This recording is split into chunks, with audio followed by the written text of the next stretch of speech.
Yo, what's going on, everybody? I'm back again with Big Mike Raider. It's AG 400 on this side, and we're here to talk about Thursday night football. We're coming off a heater of the first 2 weeks of the season. Big Mike has made some amazing calls on this channel in terms of first touchdowns, as well as other player props and picking sides and things like that. He's been on the money. I don't have like his official numbers though on the track or whatever, but I do have my official numbers here tracked. And if you include Big Mike Raiders' couple first touchdown hits on this, man, that ROI gain percentage jumps over 100% guaranteed because he's nailed a couple big ones. But you see it, man. We're up 16.5 units already. It's only week 2. Last year we went up 55 units, and we only started tracking in week 7. So we're on pace to smash that this year, obviously. So we got to just keep that going. 57% ROI. So hit that subscribe button for more winning bets. Hit the like button. Share it with your friends. Get in tune with us. And without further ado, we are going to be talking about this epic Thursday night matchup between the Giants and the 49ers. They're traveling to San Fran. The Giants are plus 10, over under set at 44.5. Giants coming in without Saquon Barkley. They've only played 2 good quarters, but it was a very clutch good 2 quarters. We needed that bad for our money line parlay last weekend. I told everybody we had the Colts money line and the Giants money line. We parlayed it. I told everybody this one's going to be nasty. But just wait on the money to come in, and I hope you guys waited. I hope you guys didn't cash out because that money came flowing in right by the end of the day. And, the Colts were on their second quarterback by the second quarter. The Giants were down 20-0 after the second quarter. It did not look good on both ends, but we got it done. And shout out to the Giants for that. So I just wanted to give them some praise before I start shitting on them. They're going into this game without Saquon Barkley. They're traveling all the way to the West Coast on a short week. This is just a bad situation, a bad situational spot for the Giants, and the Saquon Barkley injury obviously just made that even worse. And you're going into a team that is rolling right now. The 49ers, I know they, had a tough-ish game against the Rams, but They look really good in general, on all facets of the game. And the Giants, they look really bad in all facets of the game. So what do you think about this one, Mike? How do you see this one going? So you're telling me that we're going Giants plus 10 with everything that you just said. I mean, dude, like we've seen this story over and over again. Everything seems to be against the team that's, the underdog, and they got this, and there's every single reason to believe that they're going to get smoked on Thursday night. But what happens on Thursday nights? The games are a little bit closer than usual. The team that is usually favored, they don't come out with the A game. Both teams usually don't come out with the A game, but it ends up being a pretty competitive game. So for that, I fell into this trap before. I'm going plus 10 with the Giants in this game, and I don't even have any good reason to even give you to even go plus 10, just except for the reason like we've seen this anytime it's like a double-digit underdog, you kind of go against that because we've seen it historically. But the 49ers should take care of this game. I mean, status quo, right? We were talking backstage like, hey, this is a Christian McCaffrey game, right? This is a game that, he's gonna go off. The Giants give up a lot of yards in the run game. And it tends, and what did you say? 5 of the 6 of their touchdowns they've given up has been through the 5 out of 6 so far this season that the Giants defense has given up. We know they've had a couple special teams and offensive touchdowns scored against them so far already too. But to your point here, the Giants yards per rush, they're 25th in the league right now. Rushing yards allowed 26 in the league right now. And then you got the 49ers, who are first in yards per carry, third in rushing yards, 7th in rushing attempts. So they're going to try to just drill it down the middle of that Giants defense. So, I think we see a big day from the 49ers running game.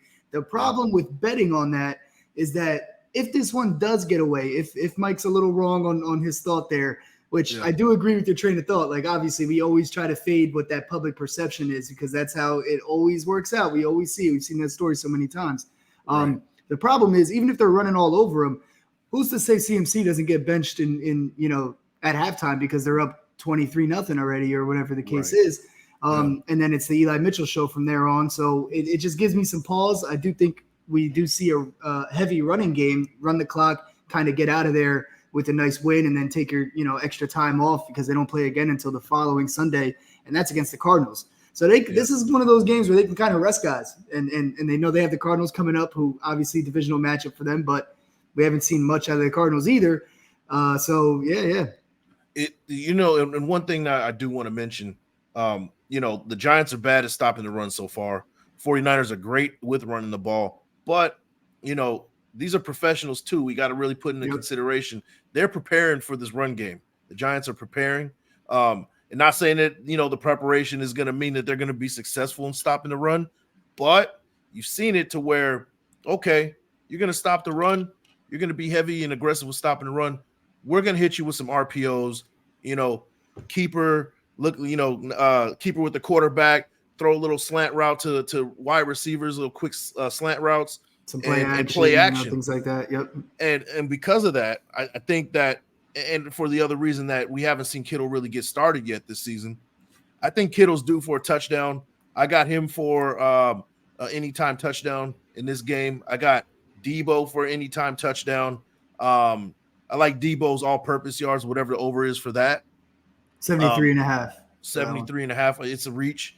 It's a lot to ask for from him, but I can see him going with that. Even just off of receiving yards alone, he can kind of get that. So just one home run shot from Debo, little screen. He's good with the screen and the bubble screen and taking off for 50, 60 yards. We've seen it so many times. So those are the two that I like as far as like making a bet, as far as taking his receiving goes outside of CMC. Those are the guys that I'm kind of looking at is to get started as Kittle and Debo. Yeah, I think Debo's a good play in this game, and Kittle as well, because also you got to factor in that Brandon Ayuk has been the star on the outside so far for them this year. Popped the season off with 2 touchdowns. Last week had a decent game, but he is banged up, so he's questionable right now. I think he's going to play, but he's been limited in practice and everything, so they might try to give him less of a workload and focus on Kittle, Debo. That's the thing about these 49ers, man. They're hard to bet because they're so stacked. It's like the Jaguars. We were talking about the Jaguars the other day. Who do we bet on? Because they're just stacked with offensive firepower. So, yeah, I'm with you on that. One thing before we get off of the topic of the 49ers running game, I think the safest way to bet CMC in this game, instead of taking his over on yards or over on carries, which I did consider because I think they'll be able to run it around them, right? But he might not play the whole game, or they might not give him so many touches because they're trying to kind of save him for the rest of the season. You know what I mean? They got Eli Mitchell. They got other guys. They got Deebo Samuel who gets in the backfield and runs the ball. But one thing that I do love for him, and I'm going to put one unit on this. This is official play for sure. Christian McCaffrey over 16.5 for his longest rushing attempt in this game. I like Lock that in. You're getting minus 114, so it's not even too juiced. Only 17 yards from him. His longs this year have been 51 and 65. So we've seen him put the Jets on already twice this year in both games. And this Giants defense, as we just said, they are terrible against the run so far. I think the 49ers and Shanahan and CMC, they'll be able to find a hole and exploit that. And he'll at least get at least one 17-yard run in that first half. You look at the past 2 games for the Giants, you got James Conner. He's not one of those flashy, he's like a goal line or running up the middle. He got a 22-yard run on these guys. Tony Pollard, he is that kind of guy on the outside. He got a 25-yarder. CMC can break a 40-yard touchdown in this one with ease. He's done it the past 2 weeks. And that's another thing. Obviously, Christian McCaffrey for a touchdown, it's one of those that's like an auto bet, basically. Has he even not had a touchdown yet since he joined the 49ers? If he has, I think it's only one game. I'm pretty sure he hasn't missed one yet. The problem with that, there's another problem, obviously. The books know that too. It's minus 280, so it's super juiced up. Then you got Debo plus 110. We talked about Kittle. I don't have his number up, but it's probably somewhere in that 150 range. You got Eli Mitchell, who is worth a consideration as we get into like the third and fourth quarter later in the game, plus 260. You got Brock Purdy, the chances of him running him in, but I wouldn't really bank on that. And then you got Juszczyk too. If they want to just give Juszczyk involved, you know what I mean? If it comes down to the end of the game and they're blowing him out, this is kind of what I'm thinking of. But Juszczyk is plus 900. They like to get him a couple touchdowns a year. So, this is one of those games where I could see that happening. I think I'm going to take a stab at Eli Mitchell, though, for sure. I'm going to take a stab at Debo. I like your Kittle play as well. So nothing official there right now. I might change that by tomorrow. I got to see what the vibes are like during the day. You know what I mean? So let's flip over to the Giants a little bit because we've been kind of shitting on them for about 10 minutes already. Look, man, I'm with you on that plus 10 Yeah. thing, but I cannot, in my rightful mind, back them 2 weeks in a row. They put me through some stress last week. There was never a doubt, if you ask me, but inside I was stressing a little bit. Oh yeah, for sure. You definitely had you sweating. I do want to talk about first touchdown because I'm 2 for 2 on Thursday so far, right? It's pretty obvious. It's status quo. You do want to go with CMC, but like I said, the play action seems to be they're setting themselves up for a play action. The 49ers. I like Kittle for a first touchdown here in this game. And then on the other side, and here's a funny thing, I was looking at the odds. The 49ers have a higher odds to score on defense as a first touchdown than Darren Waller. They're both at plus 2. They're actually both at plus 2,000. So it's about the same odds. And then the next best odds is Daniel Jones to run one in. I think it's like 1,500. It's ridiculous. So they're like, hey, if you're gonna overlook the Giants, put a little bit of money on one of those guys to score, a touchdown, Daniel Jones or even Darren Waller, and even Matt Breida. I know his is up there around the 1,200-1,300, something like that. Yeah, plus 1,400 on FanDuel right now. You're looking at. Yeah, so and then for the Kittle number, I don't think we gave that odds, but plus 1,000 on that too. So that's a great play. And we were just talking about the red zone thing, so that falls in line with what we were just talking about. And the Giants, they obviously know, and their defensive coordinator and all the players on the team know that 5 of the 6 touchdowns they've allowed have been on the ground. If the 49ers get close, they might stack the box and just try to not let CMC get his status quo touchdown. Right. I like that George Kittle play. Yeah, especially in the red zone. I mean, if they get within 20, who's to say the problem is if CMC pops it off with a 70-yard run. At least we get the other bet, though. You know what I mean? Right. There you go. And CMC, that status quo, I think is even a plus 350 for a first touchdown for him. So, it's still good value. Definitely. You can definitely put a little bit on that, but always put a little bit on those heavy, on those really high odds. It's a big payout for just putting in a little. If you're into something like that, that'll be a good move for this game. Yeah, definitely. I like those picks. I'm always tailing your first touchdown, so I know better than to go out on a limb and pick my own pick. I tried that the first Thursday night of the season. It didn't work out for me. My guy tripped and fell, so that Mike could hit his bet. But it's worked out for us. If you took if you put 1 unit on all the picks so far, I think it's like plus 20 units already on just your first touchdown picks. Which, obviously there's a big chance. Like, you're not going to have, by the end of the year, if we keep doing it every Thursday game, you're not going to have a great percentage by the end of the year. No, there's no way. But the value is always so crazy that you're still going to end up on top as long as you're hitting a few of those every couple of weeks, which so far are 2 for 2. So we're looking for George Kittle. We're looking for Daniel Jones. We're looking for Darren Waller tomorrow. Obviously, if CMC gets it, there's still good value there. Any other bets that you had in this one? I got one more thing that I'm personally going to play. Or actually, I have 2 more picks that I'm personally going to play. But what about you? That's pretty much it. I think I covered from my end. Yeah, so like I said, I'm not fully trusting the Giants plus 10. However, I can see Vegas, doing their shenanigans. We have reason to believe that they are involved in San Francisco 49ers games after last weekend with that late second field goal there to have the Rams cover.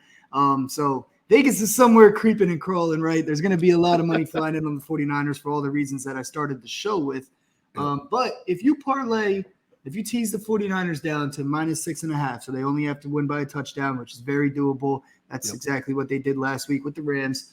And you take the over 34.5, which, I'm being easy on the over just because if the 49ers lay off the gas a little bit and the Giants really can't get anything going offensively, which I think is there's a fair chance of that, then the score might not get too high. The over under regular is 44.5. So I'm taking that down by 10 points, taking the Niners down by 3, and that gets you minus 123, which is pretty good value for teasing both of those that far. So I think it's not an official play yet. I'm going to lean that right now. Tomorrow I'll let you guys know on Twitter if I lock it in, and I'm also going to do a quick show and just go through the official picks before the game tomorrow. So make sure you hit subscribe. Make sure you tune in for that. But I think I'm going to put a unit on that probably unless things change, unless I find somewhere else that I want to go by tomorrow. One thing that I do really love that I'm going to put a unit on is 49ers minus 6.5 in the first half. Now, look, if that fails me, it is what it is, but I'm riding the trend here. The Giants have scored 0 points in the first half.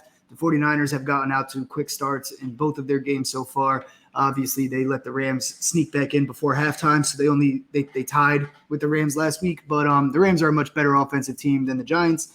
So I like 49ers -6.5, because if they start playing any games with the total, the full game, then at least we maybe catch this first half if they get out to a hot start. Maybe the Giants backdoor cover, but that won't matter to us because we already took that. And Mike took the +10, so that would be perfect scenario for us as a show. There you go. No doubt, man. Sounds lucrative. Yep. Yeah, exactly. So if it all plays out that way, we're getting rich this weekend, guys.